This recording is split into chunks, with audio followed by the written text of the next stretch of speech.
चलिए बताइए, last class में हम लोगों ने कहाँ तक कर लिया था?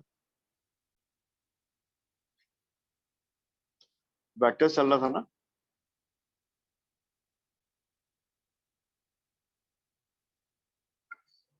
हेलो। Yes sir. हाँ, तो हम लोगों ने क्या क्या कर लिया? एडिशन कर लिया, डॉट प्रोडक्ट तक कर लिया शायद। आज हम लोगों को क्रॉस प्रोडक्ट से करना है। Yes sir. ओके, चलिए तो हम लोग स्टार्ट करते हैं क्रॉस प्रोडक्ट से। ओके, तो आप साथ साथ रिवाइज कर रहे हैं टॉपिक को।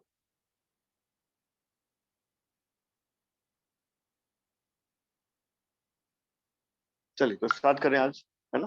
तो आज हेडिंग है, फर्स्ट हेडिंग क्या है? Vector product.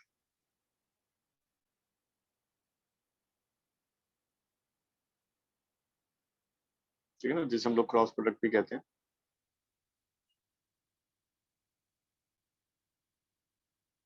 ठीक है, तो टू वेक्टर्स हैं अगर मान लीजिए ए एंड बी, राइट? तो उनका जो क्रॉस प्रोडक्ट है वो कैसे डिफाइंड है? तो लिखेंगे cross product of two vectors A and B is defined as A cross B equal to AB sin theta n cap। तो पहली चीज ये कि भाई ये जस्ट मैथमेटिकल डेफिनेशन है कि A क्रॉस B जो है वो AB sin थीटा है ना एन गैप के बराबर है। और इसे वेक्टर प्रोडक्ट क्यों कहते हैं? क्योंकि इस ऑपरेशन से जो हमें क्वांटिटी मिलती है वो क्या होती है? एक वेक्टर क्वांटिटी। ठीक है, तो जो भी क्वांटिटी हमें मिली है वो एक वेक्टर है, इसलिए इसका नाम वेक्टर प्रोडक्ट भी है। तो यहाँ पर ए बी क्या है ना? जस्ट यहाँ पे ए और बी लिखा है, तो आप चाहें तो मॉडल लगा दें, these are the magnitudes of the vector A and vector B and theta is angle between A and, right? तो लिख लेंगे कि direction of this vector, direction of this vector, कौन सा वेक्टर? ए क्रॉस बी से जो मिला है, is perpendicular, perpendicular to the plane that contains A and B. ठीक है, तो जिस प्लेन में ये दोनों वेक्टर हैं एन बी, है ना, इसके परपेंडिकुलर है ये ए क्रॉस बी। तो ए क्रॉस बी जब सम अनदर वेक्टर, ना तो ये ए है ना ये बी है, ए क्रॉस बी से जो हमें मिला है वो है एक वेक्टर ए क्रॉस बी, है ना, कुछ भी नाम दे सकते हैं, वेक्टर सी भी कह सकते हैं। Then this vector is perpendicular to the plane that contains and B. अब इसका मतलब क्या हुआ? जैसे एक छोटी सी बात समझेंगे जिसका यूज बहुत जगह आने वाला, एप्लीकेशन बहुत है। जैसे मान लीजिए ये पेपर है आपके सामने, प्लेन है, ठीक है ना? तो जितने भी मैं लाइंस ड्रॉ कर दूं या वेक्टर ड्रॉ कर दूं, चलिए वेक्टर ए है, वेक्टर बी है ना, वेक्टर सी है, जितने भी लाइंस आप क्यों ना ड्रॉ कर दें, अगर मान लीजिए मैंने एक लाइन ले ली जो परपेंडिकुलर टू द प्लेन है, फॉर एग्जांपल ये वो लाइन है जो मैंने रख दिया है क्या, प्लेन के ऊपर। अगर प्लेन के ऊपर रख देंगे, तो अगर मैं आपसे कहूं कि क्या ये लाइन है ना which is perpendicular this plane, paper जो है आपका जिस पे लिख रहे हैं, ठीक है ना, अगर ये उसका परपेंडिकुलर है तो जितने भी लाइंस आप ड्रॉ करेंगे ऑन द पेपर, क्या ये उसका परपेंडिकुलर होगा? तो आप बहुत आराम से देख सकते हैं, यस, है ना, चेक कर लीजिए चाहे तो चाहे आप ए के ऊपर रख दीजिए, चाहे इसे बी के ऊपर रख दीजिए, चाहे सी के ऊपर रख दीजिए, आप पाएंगे कि इसके और उन वेक्टर्स के बीच में जो एंगल है वो क्या है, 90।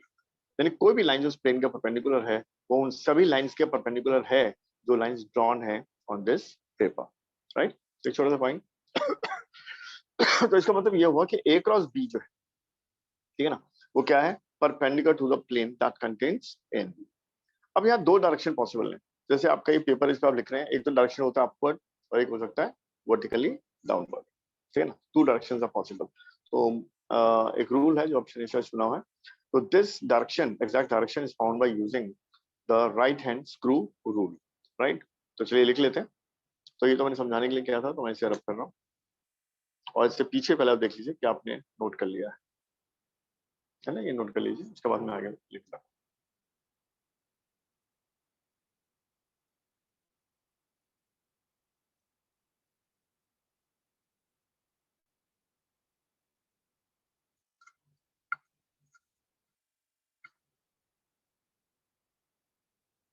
चलिए डन। Yes sir. चलिए तो आगे बढ़ते हैं। तो आगे हम लिखेंगे भाई जो डायरेक्शन है इस ए क्रॉस बी का वो है एन कैप के अलाउंग। एन कैप क्या चीज है? यूनिट वेक्टर है ना, जो मैंने लिखवाया। एन कैप इज, चलो मैं आगे लिख देता हूँ। N cap is a unit vector. N cap is a unit vector perpendicular to the plane that contains A and B। ठीक है।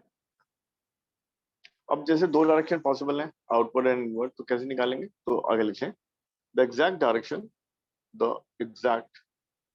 Direction of n cap is found using right hand, वैसे screw भी बोलते हैं rule, और right hand thumb rule, और right hand thumb rule. तो right hand thumb rule आपने 10th में पढ़ा हुआ है, मैग्नेटिक्स जब पढ़ा था आपने। ठीक है। डायरेक्शन ऑफ द, क्या निकाला था आपने? मैग्नेटिक फील्ड निकाला था, निकाला। ठीक है। जब करंट जिस डायरेक्शन में जा रहा है तो आपने निकाला था ना कि किस डायरेक्शन में होगी मैग्नेटिक फील्ड, या फोर्स लगेगी। I force Q into V cross B तो फॉर्मूला नहीं था, बट किस डायरेक्शन में फोर्स लगेगा वो आपने राइट हैंड थंब रूल से निकाला था। या मोटर पड़ी होगी आपने, आई एल बी फोर्स थी, ठीक है ना, तो वो भी राइट हैंड थंब रूल से आपने फोर्स निकाल ली थी, राइट। तो आई होप वो क्लियर है। और ये राइट हैंड स्क्रू रूल क्या है, इसको थोड़ा जान लेते हैं। तो बहुत सिंपल सा रूल है ये, कि जैसे आपने कोई भी स्क्रू टाइट किया हो कभी, या लूज किया हो मे बी स्क्रू ड्राइवर से, तो आप क्या करते हैं? जैसे मान लीजिए वॉल पे स्क्रू है, तो मैं क्या करूंगा? स्क्रू ड्राइवर लगाऊंगा, ठीक है ना, इसको मैं घुमाऊंगा। अगर मैं इसको घुमाता हूँ क्लॉकवाइज, राइट, तो ये क्या करता है? ये अंदर की तरफ जाता है। और अगर मैं इसे घुमाता हूँ एंटी क्लॉकवाइज तो ये बाहर की तरफ आता है। यानी इसमें जो थ्रेड्स हैं, थ्रेड्स, राइट, वो इस तरीके से कट है कि अगर मैं क्लॉकवाइज घुमाऊंगा तो it will move in the forward direction, और अगर मैं एंटी क्लॉकवाइज घुमाऊंगा तो it will move backward direction, right. तो जैसे वो राइट हैंड स्क्रू बिहेव करता है वैसा ही मिलेगा direction of A cross B. अब इसका क्या मतलब है ये नेक्स्ट पेज पे हम लोग देख लेते हैं। तो जैसे मान लो ए और बी हैं दो वेक्टर, तो ए और बी ऐसा है कुछ, और यह है एंगल बिटवीन द वेक्टर्स, और मुझे निकालना है डायरेक्शन ऑफ एन कैप, है ना, या direction of A cross B. तो जब direction of A cross B है तो पहला काम क्या करना है? जैसे वेक्टर को टेल टू टेल ज्वाइन करके स्क्रू ड्राइवर ले आइए, और स्क्रू ड्राइवर को कहाँ रख दीजिए? टेल पर। दोनों का जो कॉमन टेल है वहां रख दीजिए। और अब ए को बी की तरफ रोटेट करना है बाय द स्मॉलर एंगल, है ना। पीछे वाला एंगल जो रिफ्लेक्स है वो नहीं, थीटा जो छोटा एंगल दिख रहा है, तो ए को बी की तरफ घुमाना है ना। तो मुझे बताइए जो आपने रोटेट किया है ये क्लॉकवाइज है या एंटी क्लॉकवाइज? इस केस में क्या बोलेंगे? जवाब दीजिए। जो आपके सामने एंटी डायग्राम है, ए को मैं बी की तरफ घुमा रहा हूँ, तो ये क्या है? आपने क्या बोला बेटा? क्लॉकवाइज होगा सर। आपने लिखा क्लॉकवाइज, ओके, ठीक है ना। तो ये सभी को समझ में आ रहा है, क्लॉक घड़ी कैसे चलती है सबको मालूम है। तो ये ए क्रॉस बी जो हो गया ये हो गया क्लॉकवाइज। और याद रखिएगा जब भी क्लॉकवाइज हो, है ना, तो वो आपसे क्या होगा? दूर। एंटी होगा तो होगा आपकी तरफ, राइट। तो इस केस में अगर मैं कहूँ कि ये जो एन कैप है वो परपेंडिकुलरली इनवर्ड है या आउटवर्ड है प्लेन के, क्या बोलेंगे? इनवर्ड है सर। ठीक है जी, तो ये बिल्कुल इनवर्ड है ना। तो यहाँ पर हम बोल सकते हैं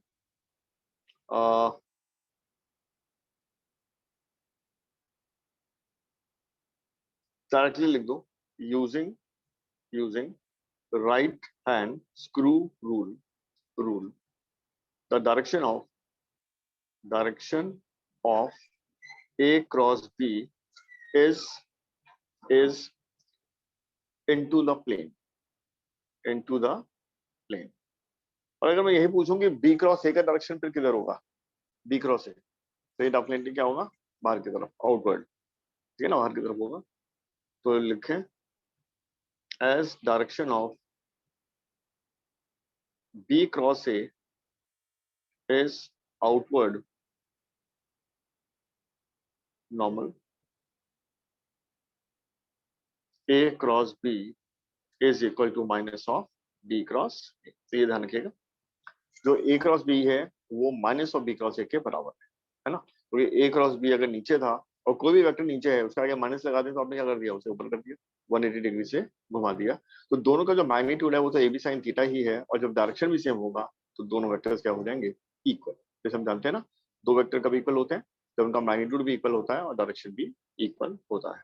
तो we can write A cross B is equal to minus of B cross, right.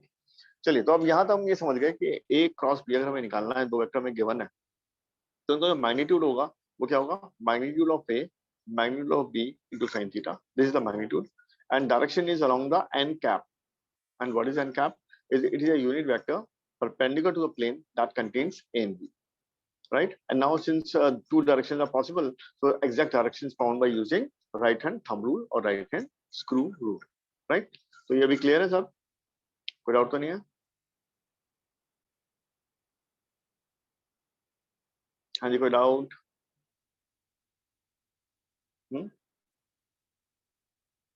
कुछ यस नो बोल दिया करो भाई। नहीं सर। ओके, चलिए अब यहाँ पर हम क्या करने वाले,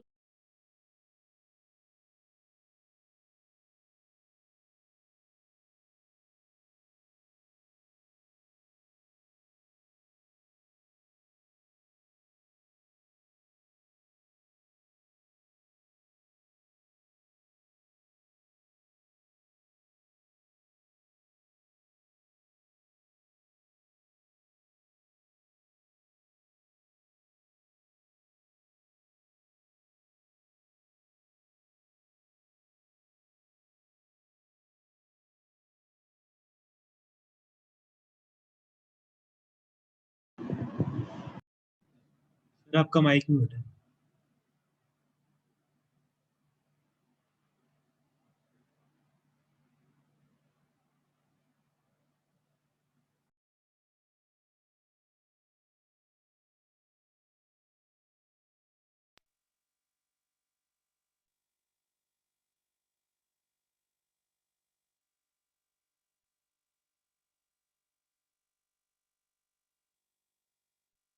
चलिए ठीक है, अभी आवाज आ रही है? हाँ बात जी sir. Okay.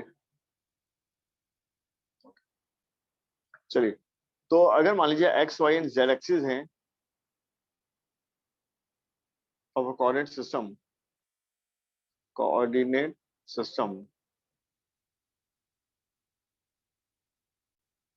then they are drawn such that they follow right hand screw rule, ठीक है नहीं, राइट हैंड स्क्रू रूल और राइट हैंड थंब रूल, इसे फॉलो करना है। अब इस लाइन का मतलब क्या है, अगर मान लीजिए मैं, जैसे मान लीजिए कोई क्वेश्चन कर रहे हैं हम लोग, कहीं भी एक्स ले लेते हैं, कहीं भी वाई ले लेते हैं, है ना, जहाँ हमारी इच्छा होती है। तो मैं सपोज एक सिस्टम ले रहा हूँ, जैसे मैं ले रहा हूँ ये एक्स और ये वाई, ठीक है ना। और अब आपसे बोलता हूँ कि जेड एक्सिस, क्या मैं इसे परपेंडिकुलर आउटवर्ड ले लूँ या इनवर्ड ले लूँ, है ना, प्लेन के, क्या ठीक चीज सही रहेगी? कोई भी कुछ भी ले सकते हैं भाई, जेड परपेंडिकुलर टू एक्स या परपेंडिकुलर टू वाई है, बात सही है, बट क्या उसे आउटवर्ड ही लेना चाहिए मुझे, या मैं डाउनवर्ड भी ले सकता हूँ? यानी कैसा लेना पड़ेगा मुझे जेड एक्सिस, सो दैट ये राइट हैंड स्क्रू को ओबे कर रहा होगा, ठीक है। तो मुझे बताइए, in which direction the positive Z should be of this coordinate system? Sir, outward. Outward, you are right, ठीक है ना। तो एक्स क्रॉस, यानी एक्स क्रॉस जे से हमें क्या मिलना चाहिए, प्लस के, यानी आउटवर्ड होना चाहिए जेड एक्सिस, ये जेड एक्सिस होनी चाहिए आउटवर्ड, राइट। एक छोटा सा एग्जांपल दिया मैंने, जो आगे हम ध्यान रखेंगे। ऐसा नहीं कि जब भी हम आगे क्वेश्चंस करते हैं तो एक्स वाई जब बनाना होता है तो कहीं भी एक्स वाई कहीं भी वाई ले लेते हैं, बट जब जेड भी बीच में आ जाता है तो हमें ध्यान रखना है कि ये in according with the right hand screw rule होना चाहिए। ऐसा नहीं कि कहीं रैंडमली हम कुछ भी ले लें, ऐसा नहीं होना चाहिए, राइट। तो आई होप ये पॉइंट क्लियर है। अब आगे चलते हैं छोटे छोटे पॉइंट्स, जैसे आई क्रॉस आई क्या होना चाहिए, what is I cross I, है ना, क्या होना चाहिए I cross I? I square. No, 0. Zero, okay, just a zero और अ नल वेक्टर,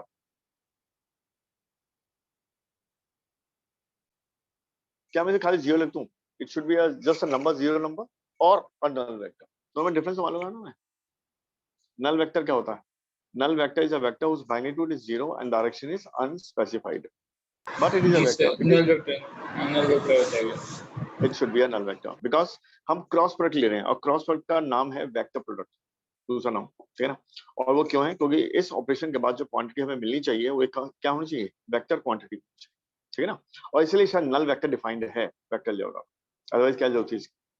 अब जैसे मैं पहले ही बता चुका हूँ, ए में जब -a को जोड़ेंगे वेक्टोरियली, है ना, if the this thing is done, a is added with -a, तो हमें क्या मिलता है? 0। तो मैं जस्ट इसे 0 बोलूंगा या नल वेक्टर बोलूंगा? क्या बोलना चाहिए? Null vector. बिकॉज दो वेक्टर को ऐड करने से हमें स्केलर नहीं मिल सकता, कोई नंबर नहीं मिल सकता। We should get a vector whenever we have two vectors, we should get a vector, है ना। even if we are getting 0, we'll call it a null vector, सही है। तभी हमें इसे नल वेक्टर की जरूरत पड़ेगी वेक्टर ज्योग्राफ। तो क्रॉस प्रोडक्ट में भी i क्रॉस i, ये 0 क्यों है? क्योंकि दोनों पैरेलल है, दोनों एक्स के अलॉन्ग है और थीटा 0 है और साइन 0 0 होता है, दैट वी नो।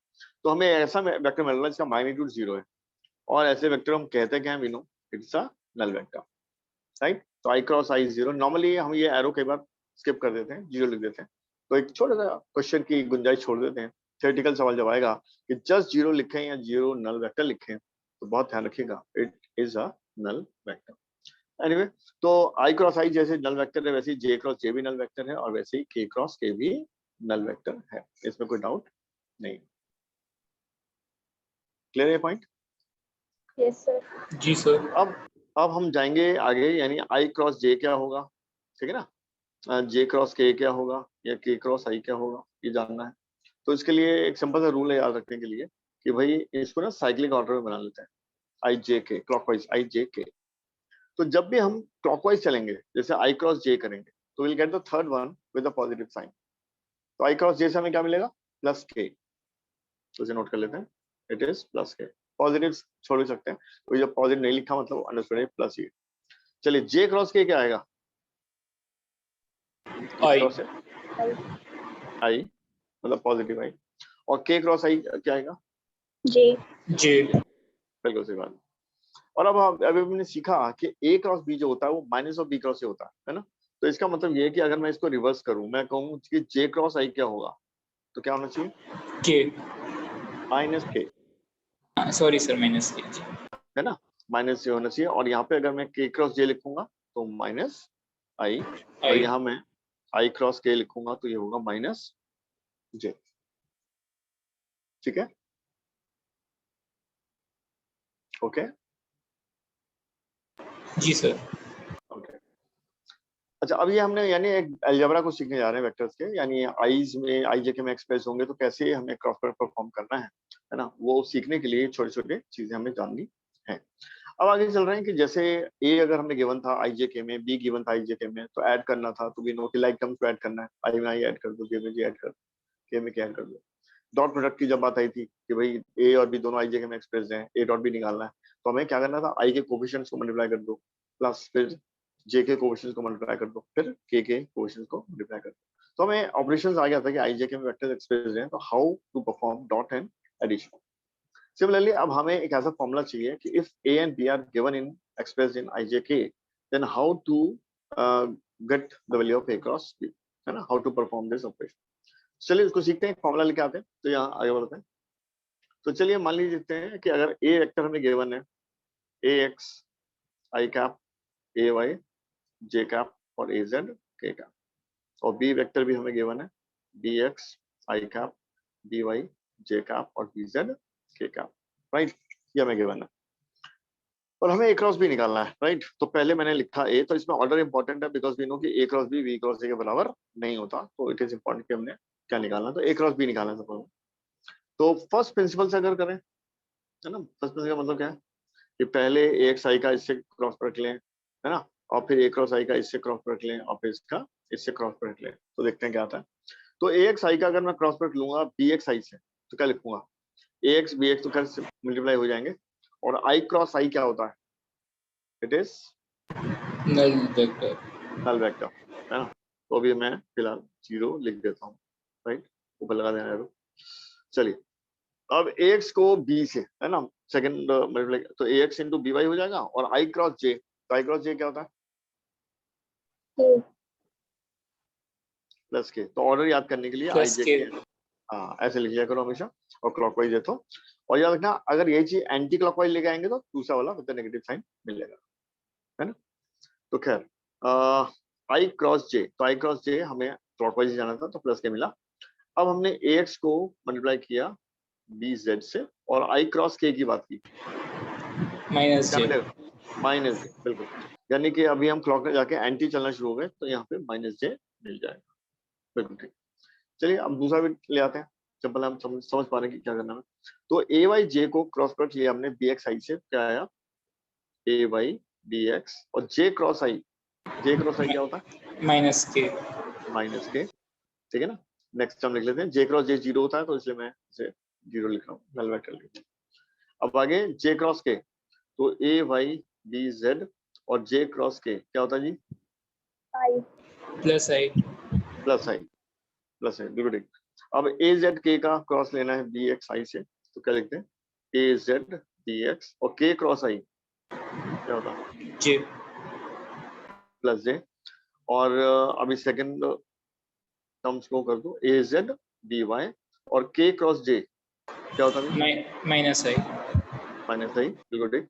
और के क्रॉस ए तो खैर जीरो ही आना है, राइट। तो इसे खैर सिंप्लीफाई कर लो, टर्म्स आएंगी बहुत सारी, ठीक है। आई में आई है तो आई कॉमन ले लो, जे है तो जे कॉमन ले लो, के कॉमन ले लो, तो you will get the result. और अगर चाहे तो मैं जल्दी से कर भी लेता हूँ। तो जैसे मैं चलो सबसे पहले आई लिख लेता हूँ। तो आई में क्या टर्म आ रही है? ए वाई बी जेड माइनस ए जेड बी वाई, ठीक है। और अगर मैं इंटेंशनली, चलो मैं प्लस जे ही ले लेता हूँ, वैसे तो थोड़ी देर में हम लोग माइनस जे लेंगे जब सॉल्व कर रहे हूँ। तो जे अगर कॉमन लेता हूँ तो जे वाली टर्म क्या है? ए जेड बी एक्स माइनस ए एक्स बी जेड, और के का टर्म लेता हूँ तो देखो ध्यान से, ए एक्स बी वाई माइनस कहीं भी के गिरा, तो ए वाई बी एक्स, सही है। तो इस तरीके से हम लोगों ने ए क्रॉस बी निकाला फर्स्ट प्रिंसिपल से, है ना, इसमें तो कोई डाउट नहीं है। क्लियर है जी? क्लियर है? Yes, sir. जी सर, जी सर। ओके जी, ओके। तो अभी हम क्या करेंगे, एक जो नॉर्मली वर्किंग रूल की तरह डिटरमिनेंट एक्सपेंशन से हम लेके आते हैं, है ना, जो मैथ्स में पढ़ोगे आप लोग, या पढ़ रहे होगे शायद, ये टॉपिक 12th में डिटरमिनेंट। तो मान लीजिए आपको वेक्टर गिवन है ए और बी, तो जैसे मैंने लिखा ए, तो ए है A X I cap, A Y J cap, और ए जेड के कैप, और बी वेक्टर है B X I cap B Y J cap और बी जेड के कैप। तो अगर मुझे ए क्रॉस बी निकालना है तो ये ऐसे डिटरमिनेंट बना लो, मतलब दो बार लगा लो, और ऊपर लिखो आई जे के, है ना, और फिर लिखो ए के कोफिशिएंट्स आई जे के, यानी ये आएगा A x, then A y, then A z, और फिर बी के लिखो B x B y B z, ठीक है। तो तीन कॉलम तीन रो, है ना, 3 to 3 वाली ये मैट्रिक्स है, बेसिकली डिटरमिनेंट है। तो इसे हमें एक्सपैंड करना है, तो रूल की तरह याद रखना है। तो कैसे करना है तो देख लेते हैं। तो सबसे पहले यहाँ पे क्या लिखेंगे, यहाँ पहले आई लिखेंगे, एक ब्रैकेट लगाएंगे, चलो मैं नीचे ही लिख दूँ बेटर होगा। तो यहाँ पे आई एक ब्रैकेट, माइनस जे ब्रैकेट, प्लस के ब्रैकेट, है ना।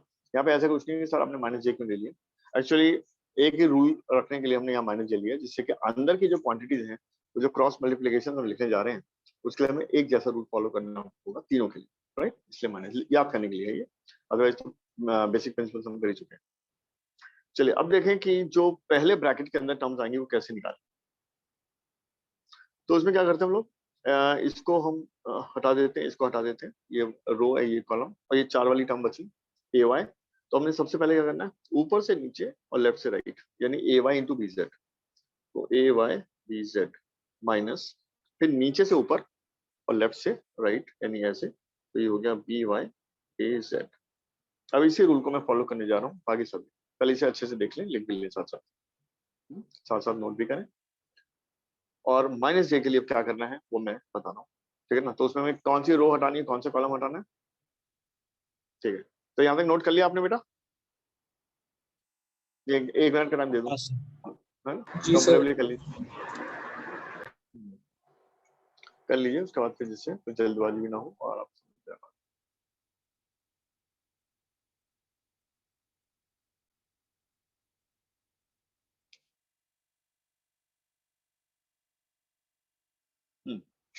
ठीक है जी, यहाँ तक हो गया श्रेष्ठा? Yes sir. चलिए, है ना बेनेट, लिख लिया तुमने? हाँ सर। अब मैं क्या कर रहा हूँ, इसको मैं हटा देता हूँ क्योंकि मेरे पास अभी ये थोड़ी सुविधा है कि मैं इसको हटा सकता हूँ। तो अभी फिलहाल मैं इसको हटा देता हूँ जिससे कि हम लोग समझ जाएं कि अब नेक्स्ट हम क्या करने वाले हैं। तो ये मैंने हटाया और ये मैंने करके ही लिखा। अब हमें जो रोज एंड कॉलम डिलीट करनी है वो एक ये वाली है और एक ये वाली है, ठीक है। अब क्या बचा, ए एक्स बी एक्स बचा, ए जेड बी जेड बचा। तो रूल क्या है, फिर से लेफ्ट से राइट ऊपर से नीचे, ये मैंने लिखा ए एक्स बी जेड माइनस, फिर लेफ्ट से राइट नीचे से ऊपर, ठीक है ना। तो ये मैंने लिखा बी एक्स ए जेड, ठीक है जी। अब के के लिए आप बहुत अच्छे से जल्दी से कुछ कर सकते हैं। तो के के लिए अब क्या लिखना चाहिए, A X B Y minus B X A Y. चलिए, तो उसे नोट कर लें अच्छे से। और जब भी हमें क्रॉस प्रोडक्ट निकालना होगा हमें डिटरमिनेंट मेथड ही यूज करना है, ठीक है। फर्स्ट प्रिंसिपल लेंगे पड़ता है, जो भी है आप इसकी प्रैक्टिस करें और इसको यूज करें। चलिए इसे नोट कर लें, फिर मैं आपको एक आध सवाल देता हूँ और देखते हैं क्रॉस प्रोडक्ट कैसे निकालना है।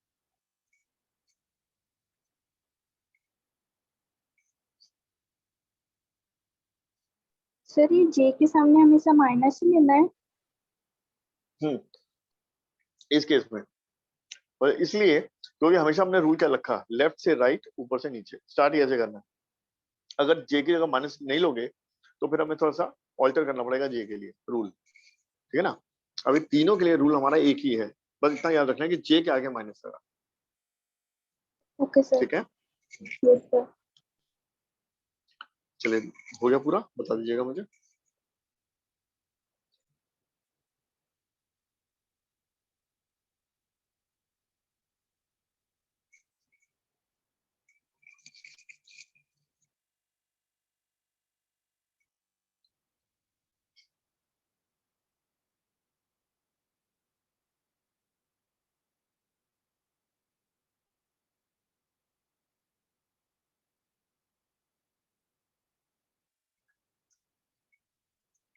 हो गया सर। हो गया, ठीक है सबका।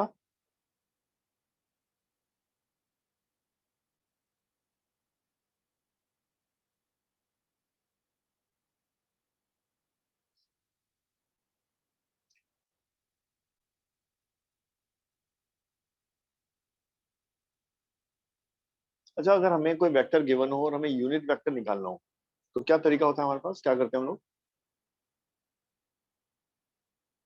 If a vector is given to us and we need to find a unit vector in that direction, क्या करते हैं? सर डिवाइड मैंने करना होता है। ओके, क्या करते हैं, डिवाइड करते हैं किसको? सर उस वेक्टर को डिवाइड करते हैं उसी वेक्टर से। वेक्टर को उसके मैग्नीट्यूड से डिवाइड करते हैं, राइट। Yes sir. ठीक है, तो अब मैं कुछ ऐसे ही सवाल दूंगा जो बहुत कॉमन भी है ना, तो आप करिएगा थोड़ा, राइट। तो मैं चलूं नेक्स्ट पेज पे। Yes sir. ओके, तो सपोज अब आपको गिवन है, एक छोटा सा केस देख लेते हैं।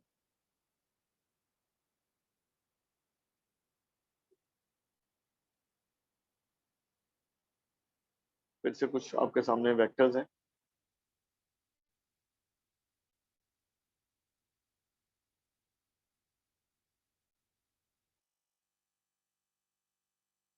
ठीक है, ये आपके सामने वेक्टर है। अब आपको निकालना क्या है, आपको निकालना है वेक्टर या unit vector which is perpendicular to both and. Question is now find a unit vector which is perpendicular to both A and ठीक है, ये करना। तो बोले क्या करना चाहिए हमें?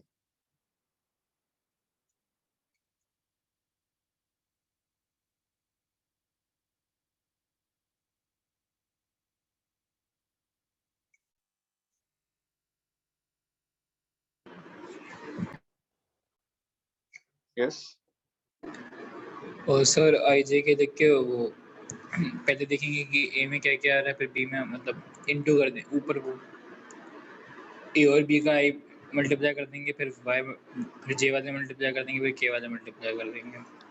मतलब पहले हम लोग ए क्रॉस बी निकाल जी। लेंगे, है ना? तो ए क्रॉस बी क्या होगा? Perpendicular to both A and B, right? Okay, अब वेक्टर आ गया, मान लो उसे हमने नाम दे दिया सी। अब यूनिट वेक्टर कैसे निकलेगा? बाय, फिर सी से ही डिवाइड करना पड़ेगा। है ना, सी के मैग्नीट्यूड से सी को डिवाइड करना पड़ेगा ना, वेक्टर सी को वेक्टर सी के ही मैग्नीट्यूड से डिवाइड करना पड़ेगा और हमें मिल जाएगा यूनिट वेक्टर, राइट? चलिए, तो इसे चलिए मिलके कर लेते हैं। तो अगर मान लो इसको हम सॉल्व करते हैं तो क्या लिखें? सबसे पहले तो ए क्रॉस बी निकालते हैं, तो आई जे के, और ये क्या है? 2 3 and 4 and this is 1 1 and 2। तो आई क्या आने वाला है भाई? 3 2 is 6 एंड -4। अब भी चेक करते रहे क्या आ रहा है, ये आ रहा है, और जहां लगे नहीं आपका डिफरेंस आप मुझे एकदम से बताएं। तो आई जो है उसका आ गया 6 -4, बल्कि इवन आप ही लोग क्यों ना बताएं, तो मैंने आई बता दिया है ना। अब जे की बात करते हैं, माइनस जे लिख दिया मैंने। तो तुम बताया, चल शेष है, तुम बताओ पहले कि माइनस जे ब्रैकेट के अंदर में क्या लिखूं? सर 4 - 4। शाबाश, 0 ही आ गया ये, ठीक है। और प्लस के, चलिए बेनेट क्या किया जाए? सर 6 - 4। के बेटा 6 यस कहाँ सर, से आएगा? 2 - 3। 2 -3। तो फाइनली हमें वेक्टर जो मिला वो क्या है, वो मैं यहाँ लिख लेता हूँ। तो मुझे जो वेक्टर मिला, जिसे मैं सी कह देता हूँ, तो मिला 2i, है ना, 0j एक्चुअली, बिकॉज है नहीं, और माइनस के। तो this is my vector C which is perpendicular to N, right? होना चाहिए परपेंडिकुलर, अब है या नहीं ये चेक करवाएंगे अभी आपसे। और जहां तक यूनिट वेक्टर का सवाल है, सी कैप का, तो सी कैप हो जाएगा vector C divided by magnitude of C. तो 2i माइनस के को डिवाइड करना है हमें 4 + 1 के अंडर रूट से, है ना। आई का जो कोएफिशिएंट है उसका स्क्वायर यानी 4, और जो के का है -1 उसका स्क्वायर यानी 1, तो √5। तो 2i - k upon √5 is the required unit vector. सही है? Yes sir. ओके, अब बात करते हैं कि हमें अब शो करना है कि जो ये वेक्टर सी मिला है ये ए के परपेंडिकुलर है और बी के भी परपेंडिकुलर है ना। अब क्या करेंगे? how to show this that the vector c is perpendicular to a? क्या करना चाहिए?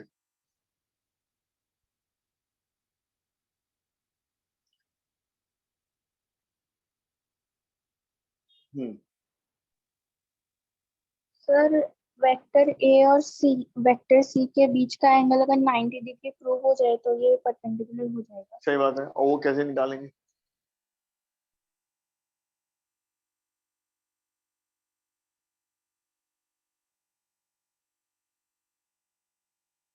तो यहाँ पे देखिए 2 पॉइंट बड़े, हाँ बोलो, 2 पॉइंट ऐसे होंगे कि अगर वेक्टर्स का परपेंडिकुलर प्रूव करना है तो हमें ये करना चाहिए, और पैरेलल प्रूव करना है तो ये करना चाहिए। अब ये क्या है ये आपको बताना है। तो it's very common, straight forward, आपको उसी के क्लिक क्लिक के आपको याद ही हो जाता है कि आपको यही करना है।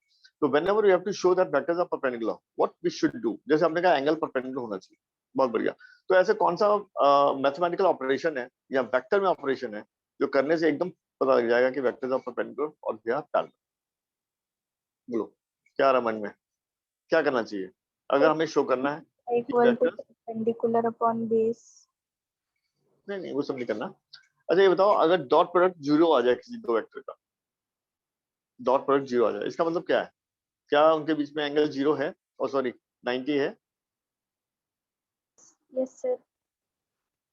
ना? मन में सोचो कि अगर ए डॉट बी 0 आ रहा है, क्या मतलब ए डॉट बी का?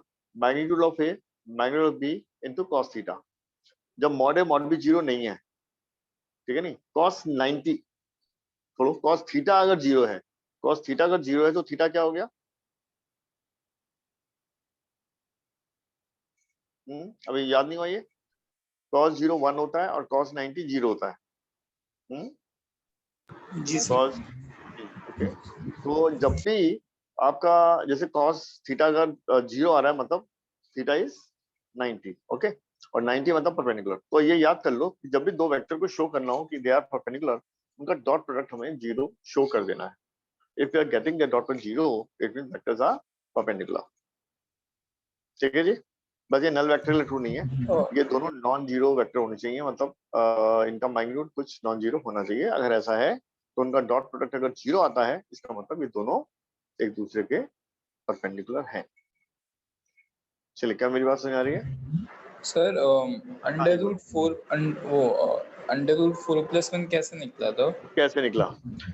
ओके, वेक्टर सी का मैग्नीट्यूड हम कैसे लेते हैं? जैसे एक फॉर्मूला हमने सीखा था, जैसे वेक्टर ए होता है अगर ए X I cap, A Y J cap और A Z K cap, right? तो ए एक्स को क्या बोलते हैं हम? इसके एक्स कंपोनेंट का मैग्नीट्यूड। ए वाई को क्या बोलते हैं? इसके वाई कंपोनेंट का मैग्नीट्यूड। और ये के का है। तो इसका जो मैग्नीट्यूड होता है उसका फॉर्मूला आया था, जो डॉट प्रोडक्ट में हमने शायद ड्राइव भी किया था, ए एक्स स्क्वायर ए वाई स्क्वायर ए जेड स्क्वायर अंडर। क्या ये याद है आपको? हाँ जी सर, याद आ गया। ठीक है ना?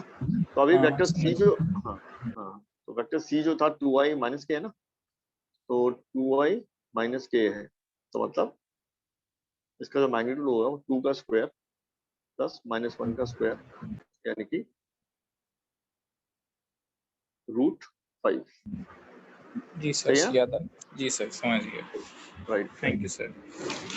चलिए, तो अभी हमें एकदम समझ में आ गया कि भाई हाँ, अब जो बात रह गई कि भाई अगर मुझे सी प्रूव करना है, शो करना है कि ए के परपेंडिकुलर है, तो मुझे शो कर देना चाहिए कि ए डॉट सी इज 0। तो चलिए फाइन कर लेते हैं, डॉट प्रोडक्ट निकालना तो आती है। ठीक है, तो चलिए मैं आगे लिखता हूँ। ए तो हमारा क्या था, अब मुझे शो करना है ए और सी को। तो ए मेरा वेक्टर था 2i + 3j + 4k, और जो वेक्टर सी आया है वो क्या आया था? 2i - 0j कह सकते हैं, और माइनस शायद क्या आया था, ठीक है ना? ए ना? Yes sir. तो ए डॉट सी क्या आएगा? ए डॉट सी अगर हम निकालें तो क्या करते हैं हम लोग? आई के कोएफिशिएंट्स को मल्टीप्लाई करते हैं, तो 2 × 2, चलिए लिख भी देते हैं 2 × 2, और फिर क्या करते हैं 3 × 0, फिर क्या करते हैं 4 × -1। ए का जो कोएफिशिएंट है सी में वो -1 है, तो देखते हैं क्या आता है। यहाँ आता है +4, यहाँ आता है 0 और यहाँ आता है -4, तो ये आ गया 0। और जब ये 0 आएगा तो हम कह देंगे okay, it means A is perpendicular to C. चलिए ठीक है, क्लियर है? Yes sir. तो सी ए के तो परपेंडिकुलर है। अब हमें शो करना है, चलो बी के भी देखते हैं, बी के भी परपेंडिकुलर है या नहीं। तो चलिए चेक करें, अगर पहले से नोट करना है नोट कर लो, ठीक है ना?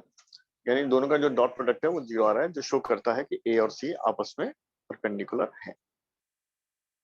अब सिमिलरली हम क्या करने वाले हैं, हम बी को का डॉट सी के साथ लेने वाले हैं और देखने वाले हैं कि क्या होने वाला है। तो बी वेक्टर था क्या, मैंने क्या गिवन किया था? i + j + 2 के शायद, ठीक है?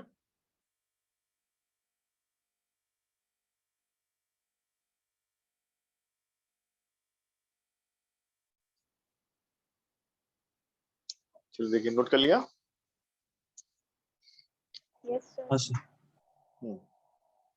तो पहले मैं देख लूं कि मैंने बी क्या गिवन किया था। तो बी था, कहाँ गया बी? i + j + 2। तो बी वेक्टर हो गया i + j + 2k। और जो सी वेक्टर हमारा आया वो क्या था?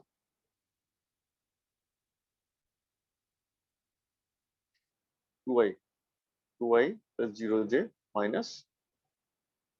k, है ना? ये आया था ना? अब जरा दोनों का डॉट प्रोडक्ट ले लेते हैं।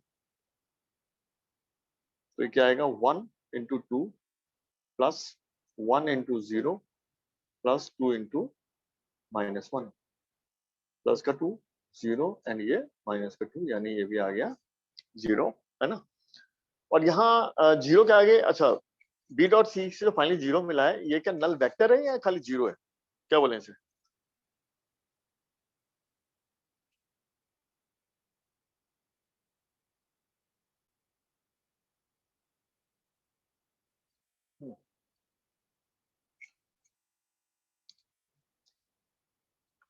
बी डॉट सी का जो फाइनल आउटपुट है वो 0 आया, तो ये 0 क्या है, अ नंबर और null vector? Number. Number. Why not a null vector? Sir because हमने मैग्नीट्यूड से ऑपरेशन किया है इसलिए। ओके, एग्जैक्ट आंसर तो, और क्रिस्प आंसर, बिल्कुल टू द पॉइंट आंसर क्या होना चाहिए। ठीक है, आप अपनी जगह थोड़ा सोच रहे हैं। हाँ जी, और कोई बताएगा, या आप भी सोच सकते हैं? बेनेट क्या लग रहा है तुम्हें? नंबर ये नंबर तो है, वाई? सर क्योंकि हम एंगल शो कर रहे हैं 90 डिग्री इसलिए। अच्छा, क्या ये नहीं कह सकते कि हम, अच्छा हम फाइंड क्या कर रहे हैं? बी डॉट सी क्या है? Scalar product. प्रोडक्ट। स्केलर मतलब स्केलर प्रोडक्ट है ना, ये डॉट प्रोडक्ट। यानी क्यों कहते हैं इसे स्केलर प्रोडक्ट? बिकॉज जो आउटपुट है, रिजल्ट है, वो एक वेक्टर नहीं है, वो एक scalar quantity, at least not a vector, right. तो बी डॉट सी के बाद जो हमें मिला उसे स्केलर भी कह सकते हो, उसमें कोई इशू नहीं है, ठीक है। तो ये 0 जो भी मिला वो वेक्टर तो बिल्कुल हो नहीं सकता, क्योंकि किस प्रोडक्ट से आया, किस ऑपरेशन से आया है? ये डॉट प्रोडक्ट से आया है या स्केलर प्रोडक्ट से आया है जो हमें मिला है। तो can not be vector, vector हो नहीं सकता ना बाय डेफिनेशन, क्योंकि इस ऑपरेशन के बाद जो भी क्वांटिटी हमें मिलती है वो एक स्केलर होती है। क्या सही है, कह सकते हैं ऐसा? Yes sir. चलिए, तो हमें थोड़ा सा आइडिया मिला कि ए है, बी है, आई जे के में है, तो कैसे क्रॉस प्रोडक्ट निकालना है, ठीक है। और ए क्रॉस बी हमें क्या देता है, हमें एक ऐसा वेक्टर देता है जो ए और बी दोनों के परपेंडिकुलर है। कैसे चेक करते हैं perpendicular? By finding there dot products, जो 0 आना चाहिए, राइट। और अगर एन कैप निकालना है या सी कैप निकालना है, तो वेक्टर सी को सी का मैग्नीट्यूड से डिवाइड कर देना है। सी का मैग्नीट्यूड कैसे लेते हैं, अभी भी याद, हमने रिवाइज किया है ना, यानी कि ए एक्स स्क्वायर ए वाई स्क्वायर ए जेड स्क्वायर का अंडर रूट वाला फॉर्मूला, तो वो भी आपको क्लियर है। तो चलिए, तो हमें क्रॉस प्रोडक्ट का थोड़ा बेसिक आइडिया लग गया। अब मैं क्या करने आ रहा हूँ, एक सवाल और देने आ रहा हूँ, ठीक है ना। तो देखते हैं उसमें क्या पूछा जाएगा। और तो चलिए देखते हैं। अभी मैं फिलहाल दे रहा हूँ कि आपके पास दो वेक्टर हैं। एक तो वेक्टर ए है जो क्या है 6i प्लस एक्स जे और -2 पे, और एक वेक्टर बी है, क्या है ये 5i प्लस 6j और -y के। तो ये दोनों वेक्टर पैरेलल हैं, ऐसे गिवन है। तो क्वेश्चन क्या है कि find x and y such that a is parallel to vector b। तो हमें x और y निकालना है, और ये हमें गिवन है, ठीक है ना। ये 2 है, ओके, ये 2 है, अच्छे से देख लो। तो a वेक्टर मेरा क्या है 6i plus xj -2k, okay. और b वेक्टर क्या है 5i प्लस 6j -yk। तो x and y are unknowns जो हमें फाइंड करने हैं। तो पूछ रहा है कि भाई x और y निकालो such that a and b are parallel. चलिए सोचिए क्या करना चाहिए।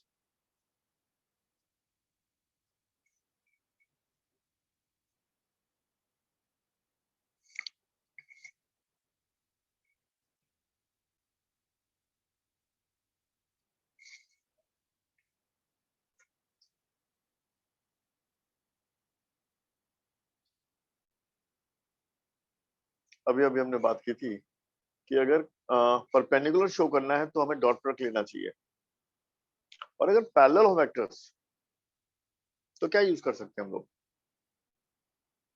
कौन सा ऑपरेशन है जो 0 आएगा? तो 0 इसलिए क्योंकि इक्वेशन बनेगी, और इक्वेशन बनानी जरूरी है अगर अननोन्स निकालने हैं, है ना। अननोन्स अगर आपको निकालने हैं तो इक्वेशन तो बनानी पड़ेगी ना। तो इक्वेशन बनाने के लिए आपका मतलब अननोन्स को निकालने के लिए इक्वेशन बनाना है, और इसके लिए आप कुछ एक फैक्ट यूज करेंगे, क्या कि अगर दो वेक्टर्स पैरेलल हैं तो क्या मैं कह सकता हूं उनका जो क्रॉस प्रोडक्ट है वो 0 है? Can I say that? Yes. ठीक है ना? तो अगर मैं इन दोनों वेक्टर्स का ए क्रॉस बी निकाल लूं, ए क्रॉस बी, तो मुझे क्या मिलना चाहिए? एक नल वेक्टर, 0 आना चाहिए, क्योंकि अगर पैरेलल वेक्टर्स होंगे तो उनका जो क्रॉस प्रोडक्ट होगा वो 0 तो आना ही चाहिए, बिकॉज क्योंकि एंगल 0 है और साइन 0 इज 0। तो एज अ रूल हम याद रखेंगे, whenever vectors are parallel the cross product is 0। और जब उसे हम 0 रखेंगे तो हमें मौका मिलेगा कुछ इक्वेशंस बनाने का और हम अपने अननोन्स को निकाल सकते हैं। तो मैं पहले आपसे कहूंगा कि आप ए क्रॉस बी निकालें इन अननोन्स के टर्म्स में, राइट? चलिए मिलकर करते हैं, तो देखते हैं कि क्या होने वाला है। तो ए क्रॉस बी, तो आप मुझे बताएंगे टर्म्स, ठीक है? मतलब मेरे साथ मिलकर करेंगे या मैं आपके साथ मिलकर कर रहा हूँ। तो ये मैंने लिखा आई, जे और के, और पहली जो तीन ये जो टर्म्स आने वाली है रोज की, वो क्या आएंगी?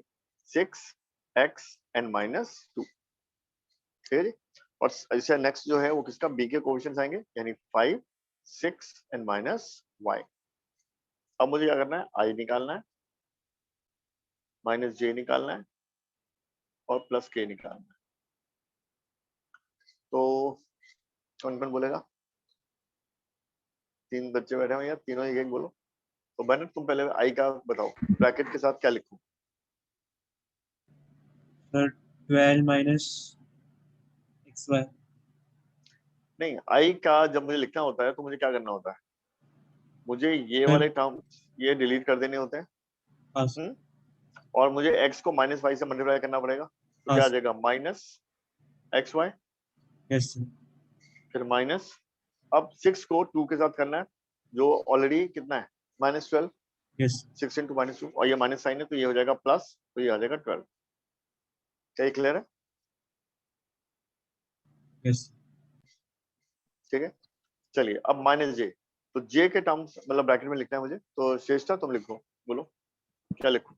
-6y -10। ओके, माइनस की प्लस, तो ये -10 तो ये है ही, और फॉर्मूले का माइनस तो होता ही है, ये तो मुझे लिखना ही पड़ता है माइनस। Yes sir. और फिर 5 × -2 इज -10, तो माइनस माइनस हो गया प्लस, तो ये +10 आ गया। ठीक है, यस सर। इस बात का ध्यान रखना। अब के का टर्म, हाँ जी, कौन बताने वाला है? Sir 12 + 5x। तो ये मुझे लिखना है 12 नहीं बेटा, 6 × 6 36 सॉरी होता है। Sir 36 + 5x। सॉरी। 36 -5x, ठीक। अच्छा, अब ये सर नल वेक्टर, हाँ -5x होगा। बेटा माइनस तो फॉर्मूले का है ही, और 5 × x तो 5x होता ही, जी। तो बीच में मुझे माइनस तो लगाना ही है ना? माइनस, और फिर मुझे मल्टीप्लाई करके जो आता है वो लिखना है। अब वो भी अगर माइनस है तो ये माइनस और ये माइनस मिलके क्या हो जाएंगे? प्लस। यही था ना फॉर्मूला? जी जी सर। अब देखो हमारे पास ये टर्म्स आ गई, और ये क्या है? एक नल वेक्टर। और ये बहुत इंटरेस्टिंग है। अब यहाँ पे क्या होने वाला है कि नल वेक्टर का मतलब है 0i + 0j + 0k, क्योंकि इसका जो मैग्नीट्यूड है वो तो 0 है। तो ऐसे वेक्टर को मैं ऐसा भी लिख सकता हूँ, 0i + 0j + 0, राइट? और जो मैंने अभी यहाँ लिखा है वो क्या है? वो है i -xy + 12, फिर मैंने क्या लिखा है? -j, और इसके आगे -6y + 10, फिर क्या लिखा है मैंने? +k 36 - 5x। ठीक है जी। और ये एक नल वेक्टर है, क्यों? क्योंकि ए और बी तो पैरेलल थे, पैरेलल हैं तो 0 तो आना ही है, यानी एक नल वेक्टर तो आना ही है। अब यहाँ पर हम क्या करते हैं, ये शायद आपके लिए नया सवाल हो सकता है काइंड ऑफ, कि जब ऐसा कुछ होता है तो हम कोफिशिएंट्स को ना इक्वेट करते हैं। जैसे k का जो कोफिशिएंट है राइट हैंड साइड पे वो क्या है? 36 - 5x। क्या है? 36 - 5x। जबकि लेफ्ट में क्या है? k का कोफिशिएंट 0। तो दोनों को हम क्या कर देते हैं? इक्वेट। तो हम क्या लिखेंगे? Equating the coefficients of k we get, right? तो equating the coefficients of k we get, so what we get, देखते हैं।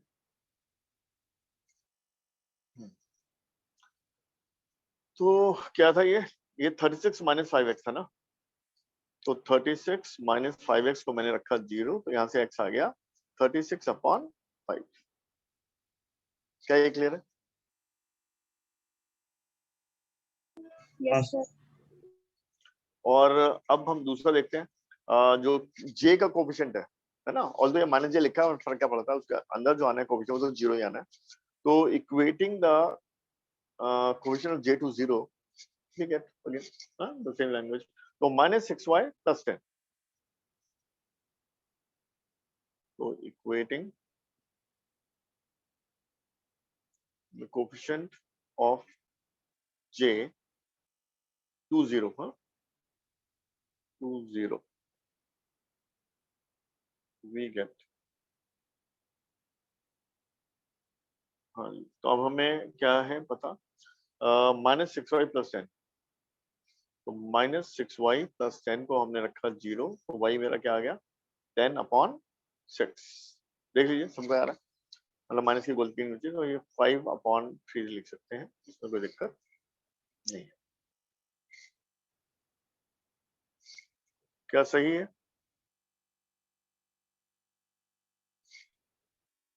जी सर।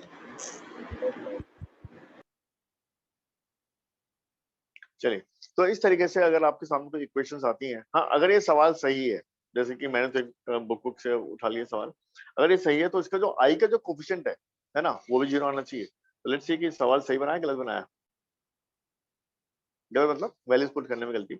तो जैसे हमारा जो आई का कोफिशिएंट है वो है -xy + 12, तो -xy + 12 भी क्या आना चाहिए, 0 आना चाहिए। तो लेट्स चेक क्या आ रहा है। तो जो कोफिशिएंट ऑफ आई है वो है -xy + 12, ठीक है जी। इसकी वैल्यू मैं लिखूं तो माइनस एक्स की वैल्यू मेरी क्या आई थी, कहाँ गया x, 36/5, तो ये मैंने लिख दिया 36/5, और मेरा y क्या आया था 5/3, तो मैं लिख दिया 5/3, और क्या है ये +12 है। तो देखते हैं भैया क्या होता है। सही आ रहा है भाई, सही सवाल बना है ये। तो यानी ये 12, तो यानी -12 + 12 यानी कि आ गया 0, ठीक है ना। तो कई बार क्वेश्चन देते हैं लोग और ध्यान रखते नहीं है, तो गलतियां हो जाती है। तो एनीवे ये सही है खैर, और ये हमें समझ में भी आ गया कि भाई इस तरीके से हम लोग वो कर सकते हैं और हम x और y की वैल्यू निकाल सकते हैं। क्या आपकी समझ में आ गया अच्छे से? सर ये वापस करवा दिएगा कोएफिशिएंट ऑफ आई वाला। कोफिशिएंट ऑफ y हमने चेक किया कि जो हमने x और y अभी निकाले हैं, देखो सवाल को देखो, सवाल था ये भाई i का कोफिशिएंट भी तो है ना, देखो ध्यान से यहाँ पे क्या था, i का कोफिशिएंट -xy + 12, जी सर। तो इसमें भी तो 0 आना चाहिए ना। जो हमने x और y निकाले हैं वो अगर इसमें पुट करें तो इसमें भी तो 0 आना चाहिए, आफ्टर इट्स नल वेक्टर। जी। तो हम जस्ट चेकिंग, क्योंकि आपको जब बुक्स में आप सवाल करोगे ना, हर सवाल सही नहीं मिलता, कभी कभी आंसर पीछे के गलत मिलते हैं कई बार। तो ये नहीं है कि मतलब इसमें कोई बहुत कंसेप्चुअल मिस्टेक है, जल्दबाजी में printing mistakes, such things happens, है ना। तो उसमें हमें ये नहीं कहना हो, है ना, भाई क्या बड़ा अपराध हो गया है अपराध नहीं है, तो बुक्स हैं तो छोटे मोटे एरर्स चलते रहते हैं, ओके। तो वहां पे हमें ये देखना है कि भाई ये कुछ गड़बड़ तो नहीं है। तो बनाने वाले ने ध्यान रखा है कि एक्स वाई की वैल्यू भी यहाँ सेटिस्फाई करनी चाहिए। जैसे हमने जे के कोफिशिएंट को 0 किया, के कोफिशिएंट को 0 किया, एक्स और वाई निकाला, और मैं ये चेक करना चाहता हूँ इस एक्स और वाई को पुट करके क्या मेरा आई का जो कोफिशिएंट है वो भी 0 आ रहा है या नहीं आ रहा। तो हमने क्या चेक किया कि आ रहा है ना, देख लो ध्यान से। तो -xy + 12, ओके। तो मैंने क्या किया, ध्यान से देखो कि एक्स और वाई जो मैंने निकाले थे यहाँ पर, जे के और के कोफिशिएंट को 0 करके इन्हें मैंने पुट किया इन दिस एक्सप्रेशन। यानी आई का जो कोफिशिएंट था वो क्या था, -xy + 12। तो मैंने x की वैल्यू पुट की 36/5 और y की वैल्यू पुट की मैंने 5/3, और मैंने सॉल्व किया, आ रहा है 0, मतलब सही है, सेटिस्फाई कर रहा है। अगर ये नॉन जीरो आ रहा होता तो यानी किसी ने ध्यान नहीं रखा, एक्स वाई रख दिया, मतलब गलती है। ओके, आई होप क्लियर है। सर राइट,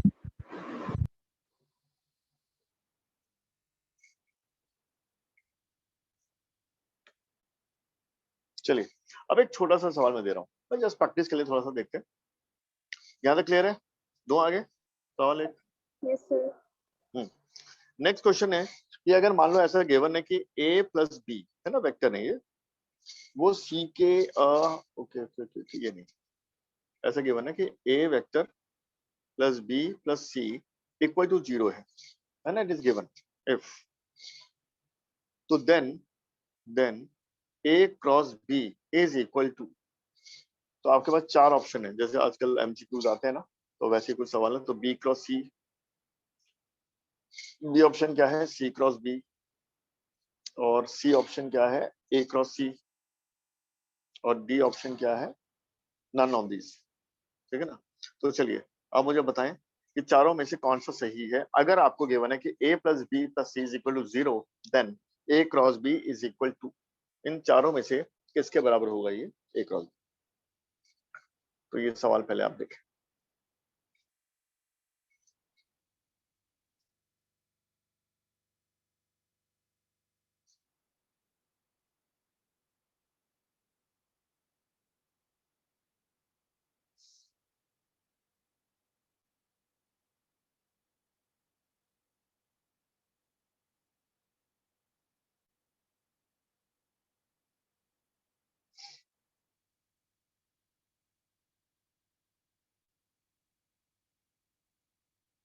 तो इम्पोर्टेंट ये है कि स्टार्टिंग पॉइंट क्या होगा हमारा, how to start this question. क्या लग रहा है, किसी कुछ आइडिया आ रहा है, मतलब गेस तो कर ही सकते हैं, बोलो। अदनान आप कुछ कह रहे हैं, अदनान सॉरी, अदनान आप कुछ कह रहे हैं बेटा। सोच रहा हूँ सर।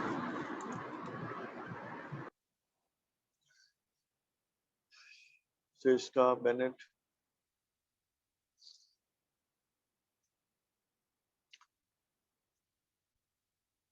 तो इसमें क्लू देखो क्या है, डायरेक्शन देखते हैं पहले। क्या हमें चाहिए, क्या हमें ए क्रॉस बी चाहिए। अभी आपके लिए एक तरह से काइंड ऑफ पहला सवाल है, मतलब तो ठीक है, इट्स ओके। मतलब अभी कुछ कुछ आइडिया आ भी रहा होगा, फिर मन में आ रहा होगा पता नहीं यार ये कर भी सकते हैं कि नहीं कर सकते, ठीक है ना।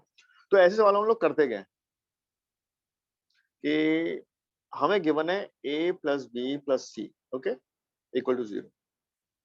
तो आपको जैसे नॉर्मल इक्वेशन में मालूम है कि पूरी इक्वेशन को अगर मैं 2 से मल्टीप्लाई कर दूं, 3 से कर दूं, पूरी इक्वेशन, है ना, तो द इक्वेशन इज अनचेंज्ड।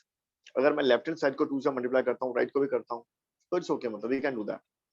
2 से डिवाइड कर दूं, 2 से डिवाइड कर दूं राइट में, है ना, 2 को ऐड कर दूं, इधर भी 2 को ऐड कर दूं left hand right hand side में, तो आई कैन डू दैट।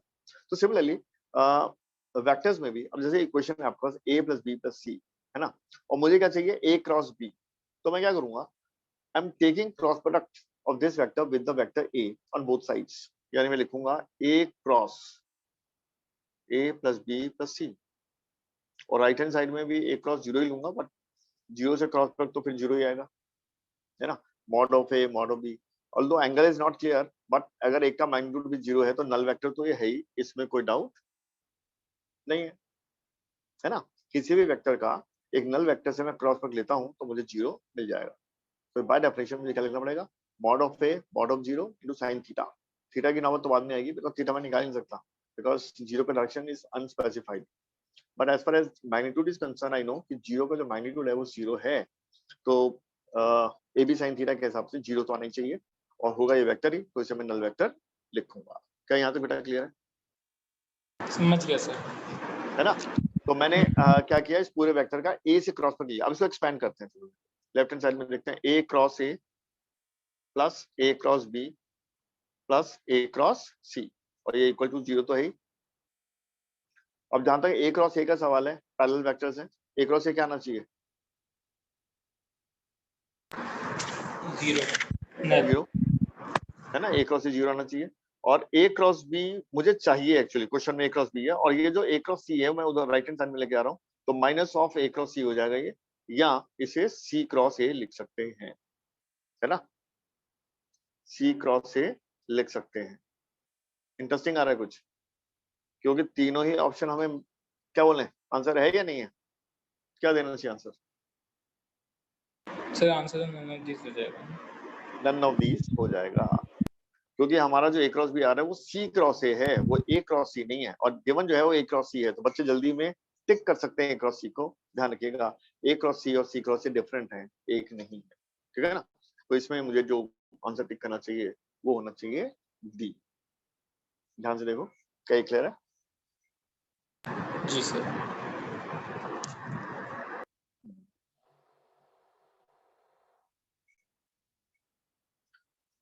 कोई और अच्छा सवाल आपको दिया जाए।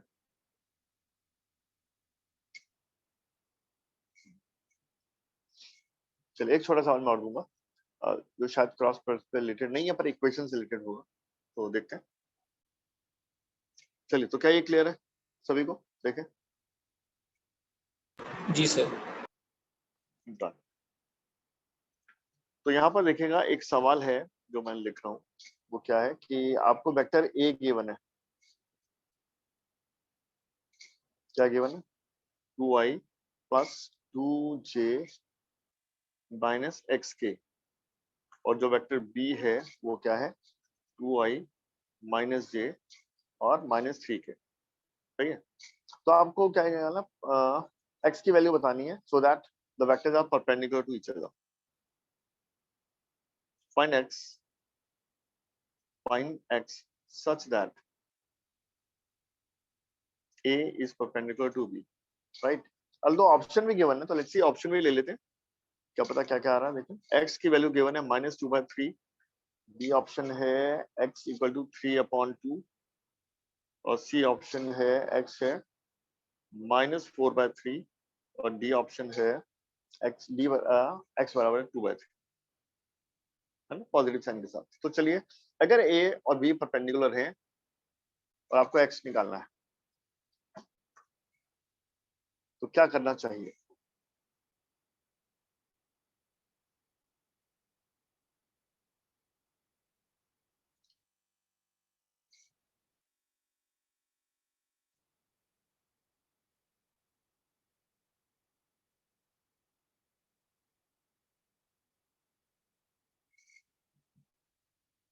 क्या आ रहा है माइंड में? एकदम से स्ट्राइक करना चाहिए। अब तो मतलब हम लोगों ने इतनी बातचीत कर ली है कि आप बिल्कुल बता सकते हैं कि सर हमें अभी ये करना चाहिए। सर हाँ पहले जी, इंटू बी करेंगे। हाँ जी। पहले इंटू बी करेंगे। नहीं मतलब हमें एक देखो, जब भी अननोन आएगा ना, मतलब हमें इक्वेशन बनानी है। इक्वेशन का मतलब ही क्या ओके। होता है? इक्वल टू समथिंग, है ना, something equal to something. Okay, तो इक्वेशन बनाने के लिए अब ये वेक्टर्स परपेंडिकुलर हैं। मैंने अभी बताया था कि अगर वेक्टर परपेंडिकुलर हो आपस में तो आपके माइंड में क्या आना चाहिए? क्या लेना है इनका? क्रॉस या डॉट या ऐड या सब्ट्रैक्ट? क्या करना है? डॉट। ठीक है ना? when the vectors are perpendicular, their dot product should be 0, and whenever they are parallel, their cross product should be 0, है ना? ये एकदम माइंड में फिट कर लीजिए, क्योंकि ऐसा नहीं कि वेक्टर्स भी आने वाला है काइनेमेटिक्स में, पता नहीं कहाँ कहाँ 12th के टॉपिक्स में, मैग्नेटिक्स में, ये बहुत आने वाला है। तो आप एकदम से फिट कर लीजिए कि जब भी परपेंडिकुलर वाली बात आएगी वेक्टर्स की, तो we should go for the dot product. Check करके देखेंगे हाँ यार डॉट से क्या बात बन रही है ना? अगर कुछ और है सवाल, वो अलग बात है, कोई डाटा अलग हो, लेकिन जनरली सवाल पर फ्रेम किए जाते हैं कि अगर वेक्टर्स परपेंडिकुलर हैं तो उनका डॉट प्रोडक्ट क्या होगा? 0, राइट? चलिए, तो आगे बढ़िए खुद कि वेक्टर्स आपको गिवन है, एक्स मेरा अननोन है, मुझे फाइंड करना है, और अब ये इस बात समझ आ चुकी है कि उनका डॉट प्रोडक्ट क्या होना चाहिए? 0, है ना? तो जब भी आपके सामने कुछ ऐसा अननोन आ जाए ना, तो समझ लेना इक्वेशन बनानी है, और इक्वेशन का मतलब ही समझते हैं हम लोग, इक्वल टू समथिंग करना है। तो अगर आईजेके में एक्सप्रेस है तो जनरली हम लोग क्या करने वाले हैं? आइदर उनका डॉट जीरो करने वाले हैं और क्रॉस जीरो करने वाले हैं, डिपेंडिंग ऑन की कंडीशन क्या गिवन है। तो जल्दी से बताओ एबीसीडी में से क्या आंसर आ रहा है आपका? सब लोग सॉल्व करें, फिर चेक कर लेते हैं दोनों।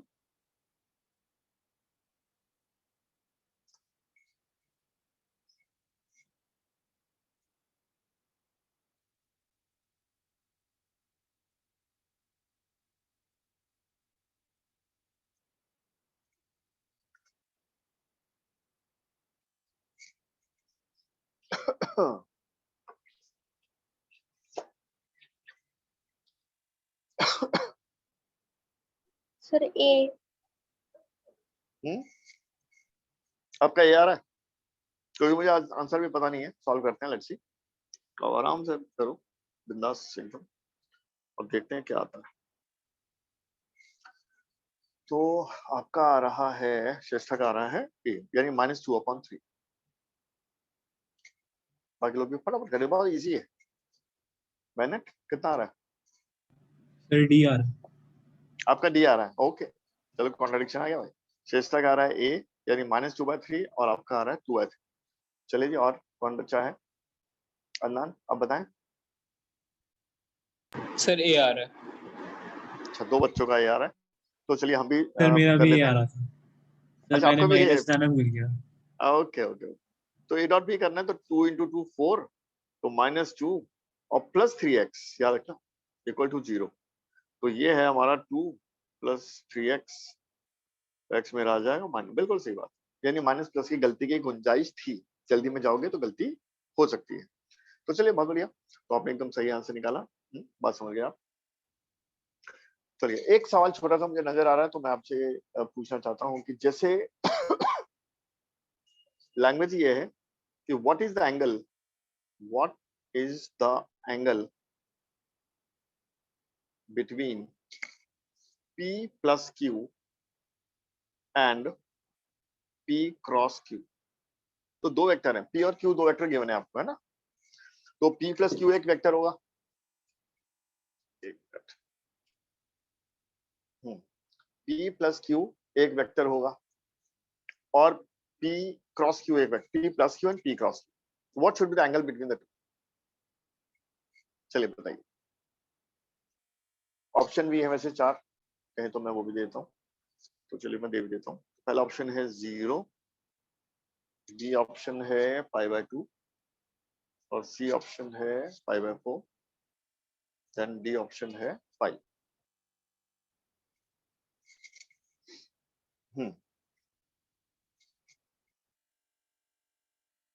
क्या आंसर बताएंगे?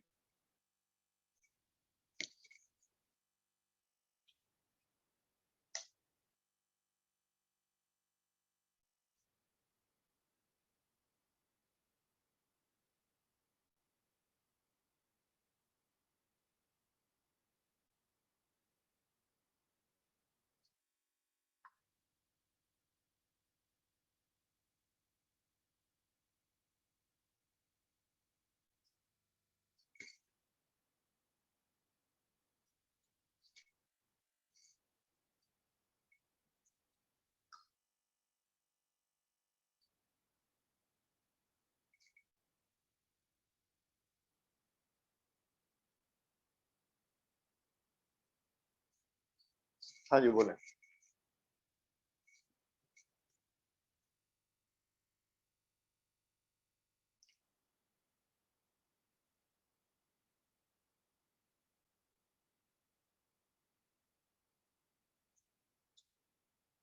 तो यार जल्दी आना चाहिए ना सही वाला, वैसे टाइम लगा रहे हो। गलत सही की चिंता मत करो, जो माइंड में आ रहा है बोल दो।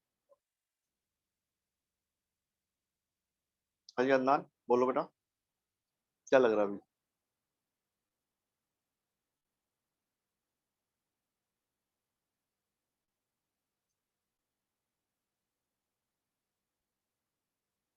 सोचने का जो तरीका होगा इसमें, वो क्या होगा? अरे बहुत सिंपल सवाल है, देखो ध्यान से। अगर मान लो P एंड Q की मैं बात करता हूँ, है ना, 2 वेक्टर है, तो हम जानते हैं ट्राइंगल लॉ, पैरेललोग्राम लॉ से हम ऐड करते हैं। तो एक ट्राइंगल जो होता है, एक ऐसा फिगर है जो सिंगल प्लेन में मिलता है हमें, है ना, एक ही प्लेन होगा, नहीं जी सर, सेम प्लेन में होता है। है ना। तो अगर मान लो मेरे वेक्टर 2 हैं, बना के देख लो खुद ही, ये P है, मान लो ये Q है ना। अब मैं चाहे से पैरेललोग्राम लॉ से ऐड करूं चाहे ट्राइंगल से, मेरा वेक्टर जो R आने वाला है, यानी P + Q आने वाला है, वो इसी पेपर के प्लेन में होगा, स्क्रीन में होगा। लेकिन अगर मैं P × Q की बात करता हूँ, P × Q एन कैप, वो क्या होगा? वो तो परपेंडिकुलर ही होगा ना, किसके? स्क्रीन के, पेपर के जिस पर आप लिख रहे हैं। तो P और Q अगर एक पेपर पे आप ड्रॉ करते हो, तो P + Q has to be in the plane of the paper. ऐसे भी अलग से सवाल आ सकता है, P + Q क्या उस प्लेन के अलावा हो सकता है? तो आंसर नो भाई, बिल्कुल नहीं हो सकता, क्योंकि ट्रायंगल लॉ से ऐड करोगे, पैरेललोग्राम लॉ से ऐड करोगे, तो आपको थर्ड वेक्टर जो है, आर वेक्टर जो है, P + Q, वो उसी प्लेन में मिलेगा जिस प्लेन में मैंने P और Q को ड्रॉ किया है। क्या ये बात समझ आ रही है? ठीक है, जी नहीं सर। है ना, बैनर चाहिए, श्रेष्ठा क्लियर है बेटा? अभी आवाज नहीं आई, यस और नो नहीं आया, अभी यस आवाज सर। आई नहीं, यस ओके, चाहिए अभी ऑडियो का थोड़ा। चलिए तो P प्लस Q जो है मेरा वेक्टर वो क्या होगा, इसी के प्लेन में होगा। किसके, जिस प्लेन पे सॉरी मैंने P और Q ड्रॉ किया। और जो P क्रॉस Q है वो क्या होगा, वो परपेंडिकुलर टू द प्लेन होगा, है ना, आइदर अपवर्ड और इनवर्ड, वो अलग बात है। और मैंने अभी बताया था कि आपका जो पेपर है उसके परपेंडिकुलर एक पेन अगर रख दो, ये पेन रख दिया आप, तो क्या होगा, हाँ, जितने भी लाइनें आप ड्रॉ करोगे पेपर में वो सब के सब क्या है, इसके परपेंडिकुलर। If it is perpendicular to the that plane then जितनी मर्जी लाइनें ड्रॉ कर लो ऑन दैट प्लेन, उन सभी लाइनों की ये लाइन क्या होगी, परपेंडिकुलर। इसमें कोई डाउट नहीं होना चाहिए मेरे ख्याल से। क्या क्लियर है? Yes sir. So what is the answer? Answer is 5/2। D नहीं भैया, डी, हाँ अपने डी बोला, ओके 5/2 सही है। चलिए, तो क्रॉस प्रोडक्ट का थोड़ा थोड़ा अंडरस्टैंडिंग, कैसे भी सवाल आते हैं छोटे मोटे वो क्लियर है। आगे चलते हैं। तो इसके ज्योमेट्रिकल मीनिंग के तौर पर एक सवाल मुझे दिख रहा है, और ये ना कॉम्पिटेटिव में काफी आया हुआ है, मतलब ऑब्जेक्टिव है, सिंपल सवाल। देखें आप लोग क्या करते हैं इसमें। एक यूनिट वेक्टर गिवन है, if a unit vector is 0.5 I cap plus 0.8 J cap और प्लस C के cap। एक यूनिट वेक्टर है और C नोन है इसमें, है ना, 0.5 I 0.8 J और C के। then find the value of C, then find the value of C। क्या करोगे बताओ।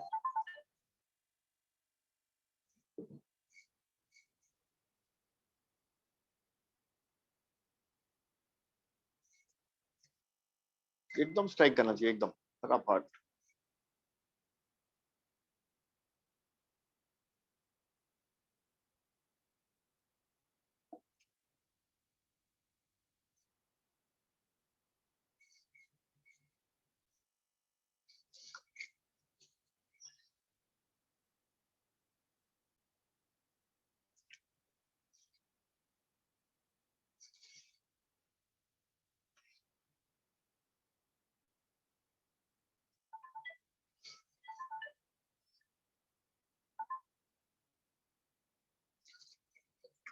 हाँ जी बताइए भाई, क्या किया जाए इसमें, मतलब किया क्या जाए ये बता दो।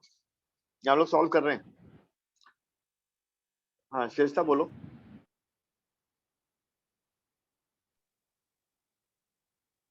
आपका आज सर ऑडियो नहीं है क्या, आवाज, हाँ बोलो।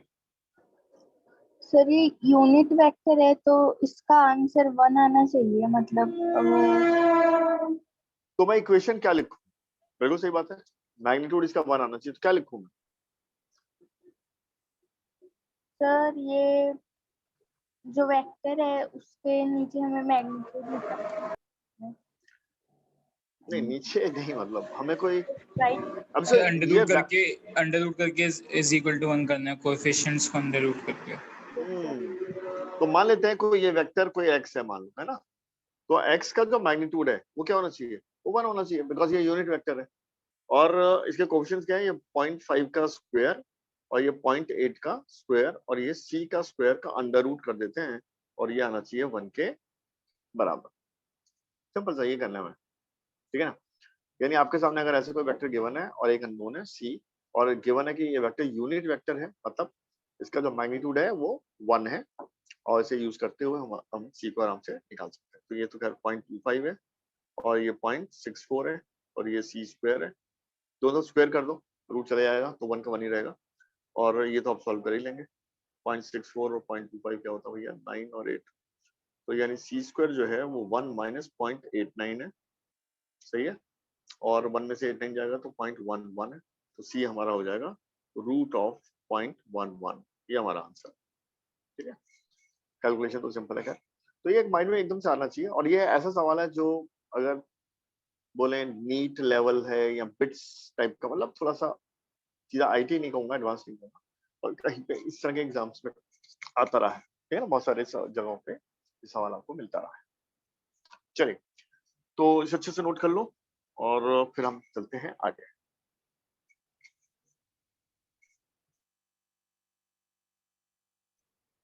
ठीक है बेटा, हो गया देखो।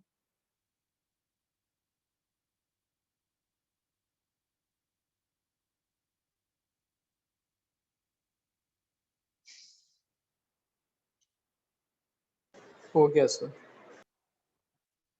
चलिए सभी का है ना, ये मानते हुए मैं आगे चल रहा हूँ। तो हम लोग अब बात करने आ रहे हैं geometrical meaning of the cross product की। जैसे हमने geometrical meaning of the dot product किया था, है ना, कि ज्योमेट्रिकली कैसे निकालते हैं। तो ये जो क्रॉस प्रोडक्ट है इसका ज्योमेट्रिकल मीनिंग क्या है ना, नोट करते हैं। तो geometrical meaning of the cross product, तो ये क्या देता है, क्या होता है ये?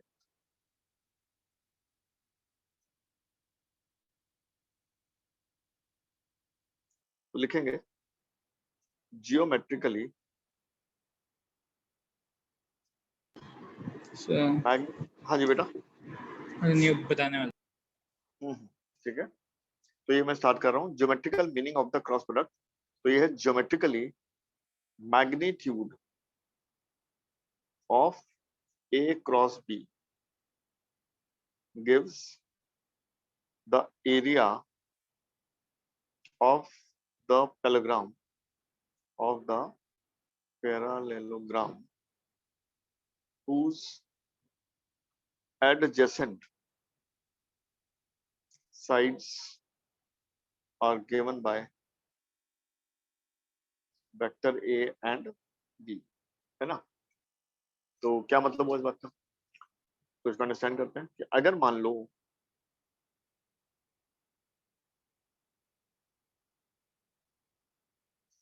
मैं यहाँ पर वेक्टर बनाता हूँ A and B, सही है, ये A है, ये B है, और ये इनके बीच का एंगल है थीटा।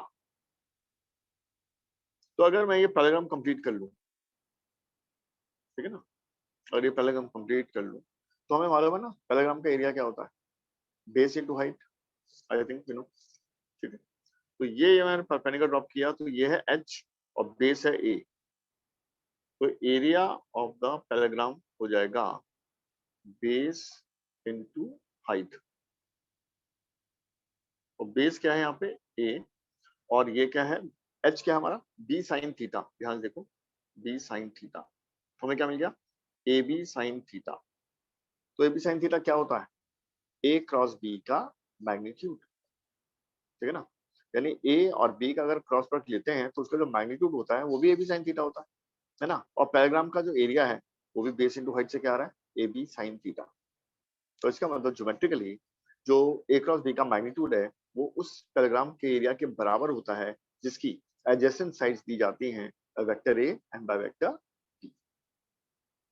नोट कर लीजिए इसे, कोई डाउट हो तो मुझसे पूछिए।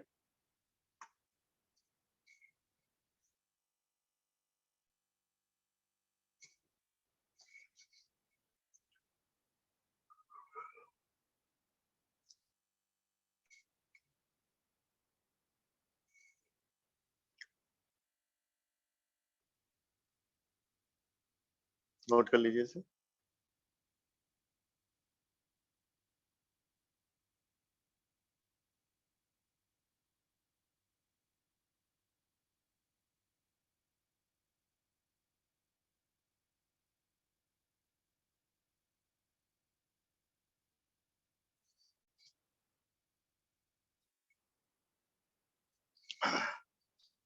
देखिए, तो हमने थ्योरी जो है, थ्योरी जो रिक्वायर्ड है इन फिजिक्स, वो वेक्टर की हमने कंप्लीट कर ली है आज, है ना।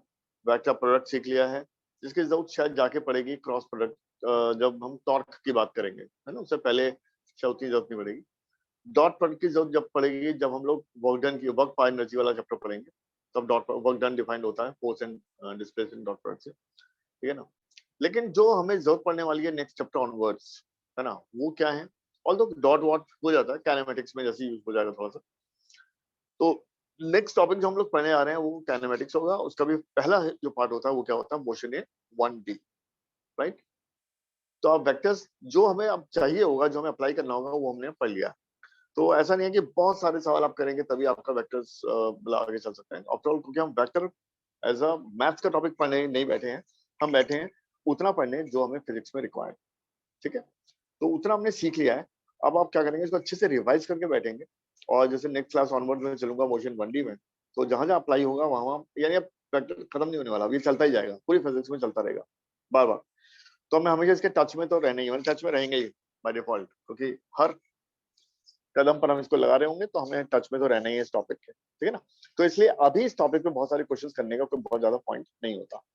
वैसे भी 11th का है ना, काफी बीच में हम लोग, तो इसकी प्रैक्टिस बहुत ज्यादा करने की उतनी जरूरत नहीं है। बट हाँ, अगर आपके पास बुक्स हैं, कुछ करते हैं आप, कुछ असाइनमेंट्स आपको मिलती है, आप सॉल्व करें, ठीक है। बट इसका यूज जो अब एक्चुअल में होने वाला है वो काइनेमेटिक्स में होगा, फिर लॉज ऑफ मोशन में होगा, और चलता ही जाएगा, मतलब हर चैप्टर में इसकी जरूरत पड़ने वाली है लगभग। चलिए, तो यहाँ तक देखिएगा, क्या ये कंप्लीट है? कर लिया आपने कंप्लीट? जी सर। राइट।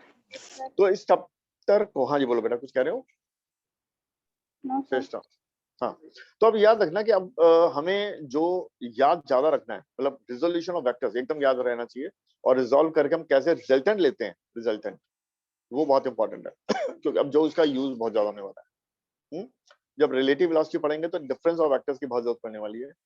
जो एडिशन ही होता है, जैसे मैंने बताया था, a minus B is nothing but a plus minus of b, है ना। तो ट्राइंगल लॉ, पैरेलग्राम लॉ, ये बेसिक चीजें, ये बिल्कुल याद अच्छे से रहनी चाहिए। तो इसको आप बहुत बढ़िया से रिवाइज कर लेंगे आप, ठीक है ना। अब हमें शायद हर चीज क्लियर है। फिर भी आप कोई क्वेश्चन रेज करना चाहते हैं, कोई भी ऐसा हिस्सा है जिसमें थोड़े क्वेश्चन चाहिए, तो मैं नेक्स्ट क्लास प्लान कर लूंगा, आपको क्वेश्चन थोड़े ज्यादा दे दूंगा। तो डू यू थिंक कि कोई इसका ऐसा पार्ट है जिसपे आप थोड़े और प्रैक्टिस चाहते हैं, जो यहाँ आपको उतना क्लियर ना हुआ? हाँ जी बेटा, शेयर कर सकते हैं। जैसे एडिशन है, सबट्रैक्शन है, रिजोल्यूशन है, या लगता है रिजोल्यूशन में भी भाई थोड़ी बहुत सेंस बन चुकी है, आ चुका है, एंड डॉट प्रोडक्ट है, क्रॉस प्रोडक्ट है, तो शेयर करें। शेषा, क्या लग रहा है पूरा टॉपिक मतलब एक बेसिक अंडरस्टैंडिंग आ चुकी है? Yes sir. ठीक है बेटा। बेनेट, तुम्हारा क्या एक्सपीरियंस है बेटा? अच्छा नहीं, वो ठीक है। अब आगे तुम्हें क्या चाहिए, कुछ प्रैक्टिस के लिए कुछ चाहिए, कोई हिस्सा ऐसा है जिसको तुम थोड़ा सा और अभी करना चाहते हो, नहीं। है ना? नहीं तो काइनेमेटिक्स में वो यूज हो जाएगा, अब आगे हाँ। आने वाले चैप्टर्स में वो सब यूज होगा ही। चलिए ठीक है। और अदनान तुम बताओ, जी सर, सब सही है। सबसे ये समझ कंफर्टेबल है टॉपिक के साथ, है ना? जी एक सर। बेसिक अंडरस्टैंडिंग जो हमें चाहिए वो है, हमें हो रही है। बाकी आपके पास क्वेश्चन हैं, प्रैक्टिस करेंगे घर पे, उसमें कोई इशू नहीं, वो आप बहुत आराम से करिए। और नेक्स्ट टॉपिक फिर इसका मतलब मैं स्टार्ट कर दूंगा, मोशन इन